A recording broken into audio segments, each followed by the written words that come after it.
আসেন সবজি দিয়ে চিংড়ি রান্না করি। কিভাবে রান্না করতে হয় এবং নতুন পুরাতন সবাই এই রেসিপি বুঝতে পারবেন। ১ম এ আমি চিংড়ির জন্য কি সবজি নিলাম? পটল নিলাম, কাঁকরোল নিলাম, আলু নিলাম, তারপর টমেটো নিলাম। আচ্ছা, তারপর পেঁয়াজ কুচি নিলাম আর পেঁয়াজ একটু ছেঁচো করে নিলাম। ১ম এ তেল গরম করে তারপর পেঁয়াজ কুচি দিলাম। তারপর পেঁয়াজগুলো একটু ছেঁচে নিলাম।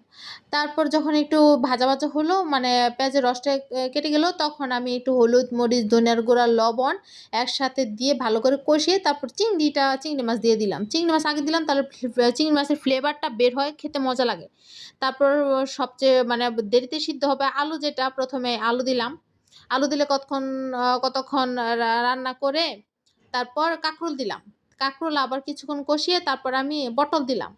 পটল আবার কিছুক্ষণ ভালো করে সেদ্ধ করে কষিয়ে নিলাম যেন পানিটা শুকিয়ে যায় এবং চিংড়ি মাছটা খুব ভালো করে মানে এই গন্ধটা সব মসলা বা সবজির মধ্যে ছড়িয়ে যায়। তারপর যখন কাঁকরোল দেওয়া শেষ হলো তারপরে যে আবার একটু ঢেকে দিলাম। তারপর টমেটো দিলাম। টমেটো দিলে দিয়ে আবার সুন্দর করে রান্না করে নিলাম। মানে কষিয়ে নিলাম আরকি। কষানোর পর তারপর যে আমি পানিটা দেবো এটা একেবারে মাখো পানি দেবো। মানে চিংড়ি মাছের যে সবজি দিয়ে রান্না করে সেটা অনেক ঝোল রান্না করে না, মাখোটা রান্না করে। তারপর দেখলাম মনে হলো যে একটু লবণ কম আছে। তারপর আরেকটু লবণ দিয়ে ভালো করে